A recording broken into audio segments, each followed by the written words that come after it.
So in the first house, you have earth element, which is stability. The first house is all to do with your physical body, your appearance, your personality, and how you are being perceived by others, and also what you are projecting outward to others. So having this earthy element, it's a very stabilizing element to have in those areas. So you're going to be coming across as practical, methodical, and having sort of an earthy wisdom, not easily flustered, and which is a good thing. And you're going to be feeling sort of balanced and quite strong. And if you are not feeling that, then try to bring those elements in. If you're starting a new physical regime, just stick with what works, stay grounded, and work with what you've got. Don't go off trying various other types of unknown things. Rather stick with what is practical and what works for you, and that will help to balance your energies and also to your outlook on life as well. So it's a very grounding element to have. So make sure you bring that into your physical regime, and also perhaps it can also be how you dress and how you appear to others. So if you feel the need to bring in warm and sort of earthy colors, then do that. Do whatever it's going to make you feel balanced and happy with your day-to-day self and how you're projecting yourself amongst others. Then in the second house, you have Uranus, which is genius. Uranus is the god of change.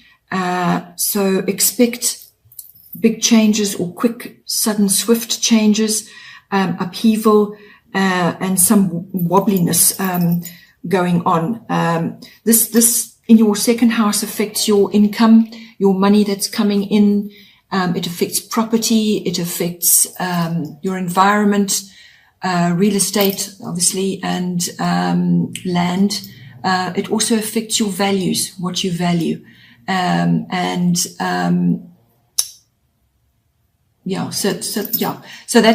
So it's all about ownership as well, and your self-worth. So how you value yourself, your self-worth is affected, and therefore what you value when it comes to material possessions. So Uranus is, as I said, the planet of change. So you may be experiencing a variety of changes, or one big change coming for you in any one of those aspects. And you're going to have to use your genius and your intuition to navigate those changes.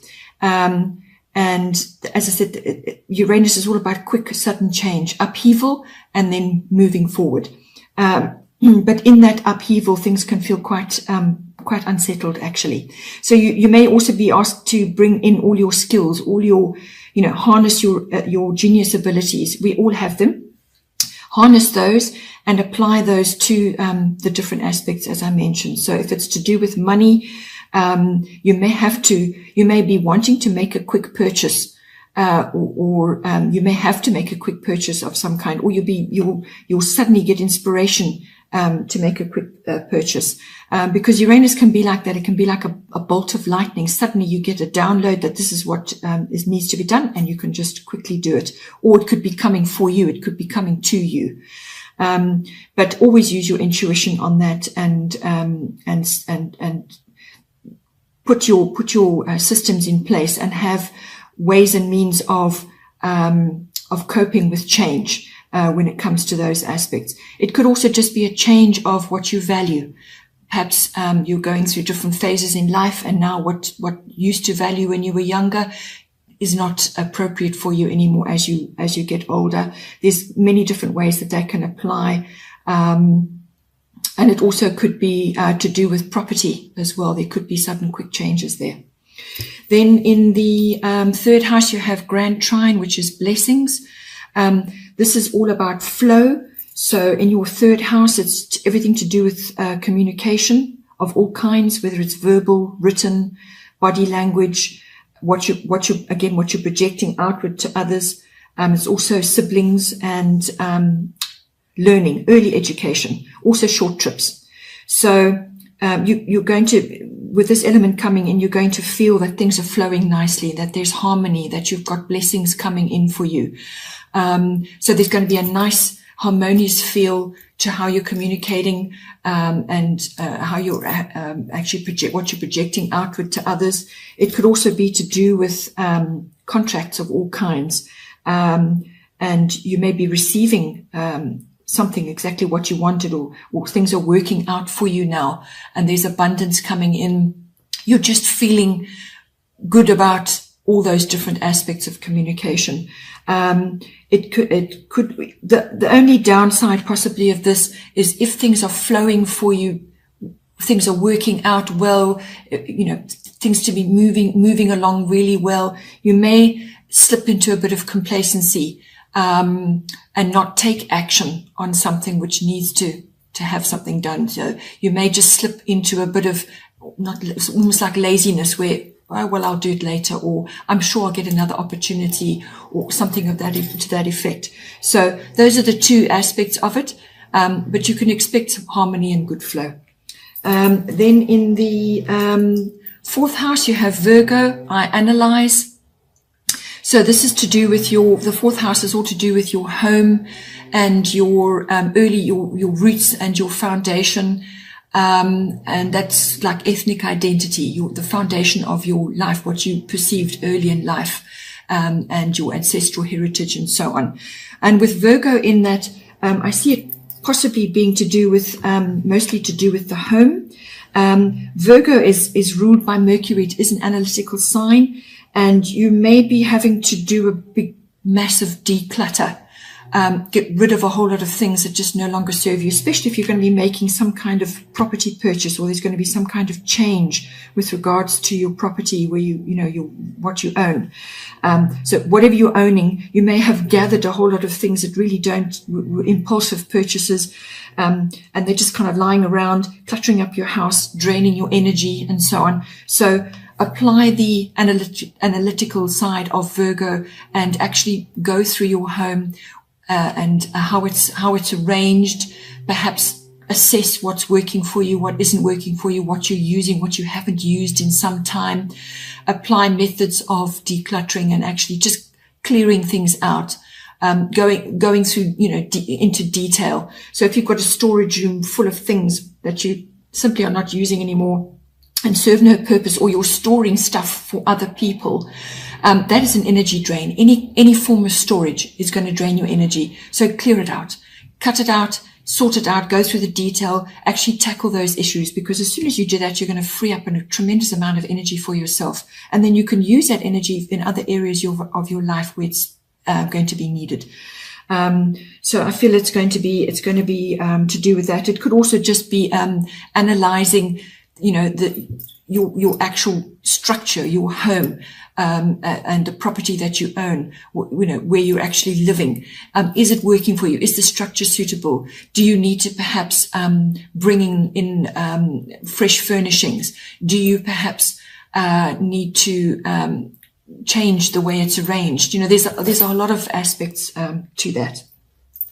Then in the 5th house, you have Aries. I am. Your 5th house is to do with children, and it's to do with creativity and love affairs, having fun, sports, recreation, gambling even, any of those sort of light-hearted activities. But this is quite a physical sign, so it could be that you are embarking, trying a new sport, or thinking about going into a different type of sport, or just looking into various types of recreation which are going to suit you at this time, but you're going to go at it with quite a lot of energy and action, or you're being asked to bring that in and actually take action to find a recreational activity which is going to help you and make you feel good about yourself. Also, if it's to do with children, you may have children who are having to compete. Perhaps it's in sports, or in some other kind of sphere, but you may be seeing this energy and action and competitiveness or self-improvement, really. That's also what it is as well. You may be witnessing it through them, and you may have to give them guidance and so on. Or you may be going through it with your children. There's lots of different ways. But you're going to be asked to either bring that into your fifth house, or the fifth house aspects, or you're going to see your children going through it. If it's a love affair, you may have more than one option. You might have a few going on, but it's all about taking action. It's taking the lead in that, and actually going for it in whatever way that is for you.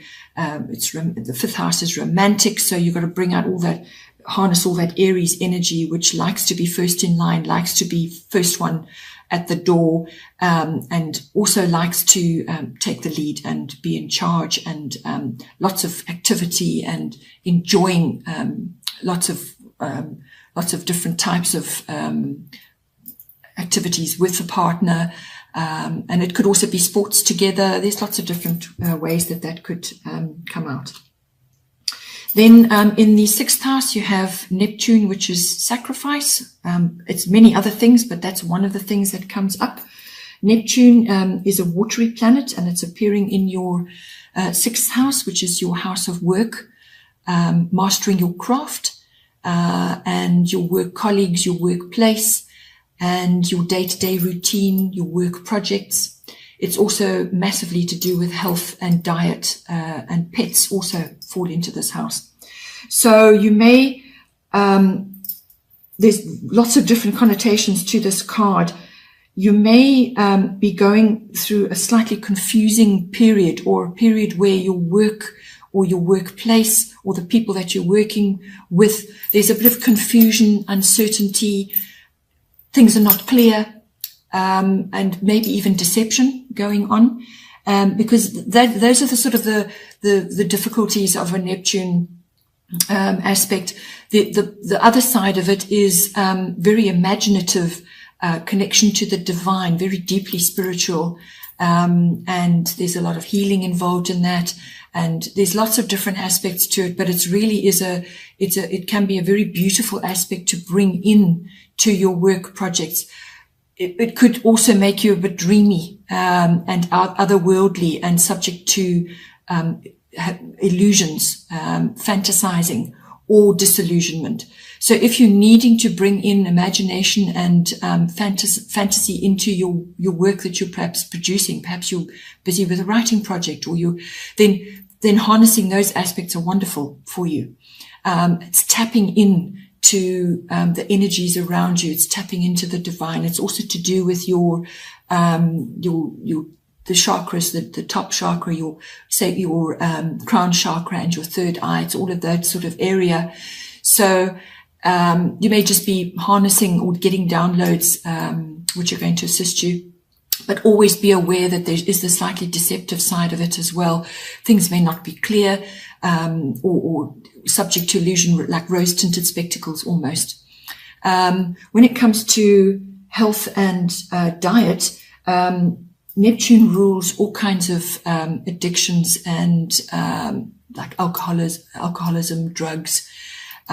So just be aware that, you need to manage that. And if you have got issues, then seek help. Or if you're struggling with, perhaps you've been given a medicine, or a medical regime which is not working for you, or it's creating problems, then you will have to deal with it. It covers medicine, it covers healing of all kinds, and all those sort of prescription medicines may come in. So just be aware that it can manifest like that, and you may just need to take action on that and work through that, find a healthier way to deal with things, perhaps go on to natural or alternative therapies and so on. Or you could also be working with somebody who is going through perhaps the negative sides of Neptune. Perhaps they're experiencing difficulties. You may be witnessing that through somebody else that you work with. And you're experiencing, you're sort of going through whatever their health issues that they're having and so on. So it could also be work that is coming up for you in a variety of different fields. So if it's work project related, it could be work that's coming in for you that you may be a health worker. You may be working or in hospitals or going to work in hospitals or deal with clinics of that nature. Or it could be film, working on film projects, and beauty. It covers the arts as well. So any kind of artistic endeavors. Then in the 7th house, you have Jupiter return, which is benefits. This is a wonderful aspect to be having in your 7th house. The 7th house covers your relationships, your close relationships, your committed relationships, one-on-one personal relationships, and your business partnerships. So Jupiter return, Jupiter is the planet of joy, abundance, good luck, opportunity, wonderful, wonderful, light-hearted, joyful vibration coming in there. And when it's a return, it may be something from the past which is coming back now into fruition, or something that you thought hadn't ever come to much now is coming back in. So if it's a love interest, somebody may be coming. So it's like an old flame, or somebody that you perhaps didn't quite connect with, or you did have a wonderful relationship and they're coming back now. So it could be that, or it could even be business related with a partnership. Perhaps you're picking up the reins with somebody again. But it brings lots of beneficial vibrations in. It's a very joyful and lucky aspect, and very opportunistic. You could see the opportunity to be with somebody. You could be, because the 7th house is the next step after the 5th house, which is love affairs. So if you've taken action in a love affair, if you've actually taken action and taken the reins there, the next step is go into a more committed partnership, a more committed relationship. So therefore, Jupiter coming in there is a very harmonious aspect to be having. And you can expect a joyful, abundant relationship at this time. And yeah, it's just a very happy aspect to be having in that. And it could also be that you're projecting that outward to others. You're coming across as abundant and joyful and generous in your relationships. And there's flow and there's harmony, and it's just a happy period in your life. So you could be projecting that, and therefore it's going out and it's being reflected back to you. In the 8th house, you have Libra, I balance. This has romantic and love connotations, because Libra rules the 7th house normally, and it's normally about relationships and love relationships as well. And if that is following on from your 7th house, if you are making a commitment to somebody, then this takes your resources that are shared between you and your sexuality between you, your sexual pleasure between you, to the next level. So having Libra in there, in your 8th house, if it's related to a committed relationship, that's going to be a very nice aspect to have. It kind of lays a good foundation for you, but you will have to obviously balance your needs and their needs, because now you're joining your resources, you're joining your personal resources as well as your financial resources. There's lots of different aspects of that. So you have to always look at what is right for you and what is right for the other, and compromise, negotiation, finding the middle ground.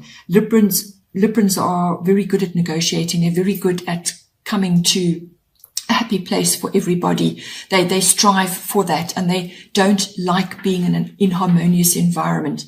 If it's a business relationship, you can expect the same kind of aspects coming in. Find the balance, find the middle ground where everybody's happiness is met, as far as possible. It could also be that you're needing to make a decision, whether it's a business or in a personal relationship. A decision needs to be made. And the 8th house also covers sex, it covers death, and it covers rebirth. It's also big money.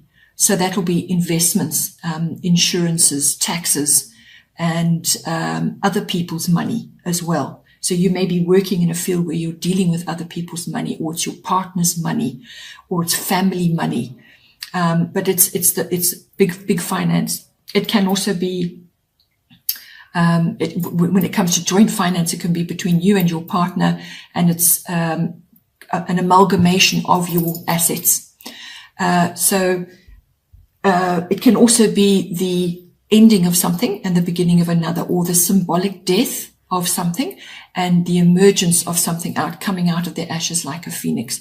So one door closing, another door opening, and it could also be a sort of ego death, where now, because you're moving into partnership with somebody, your egotistical desires and what you thought absolutely was the right thing to do and you refuse to change, well, in the 8th house, you will have to make adjustments. If you want a harmonious relationship, if you want to move forward with this person or this, in this business relationship, you're going to have to balance your needs and theirs.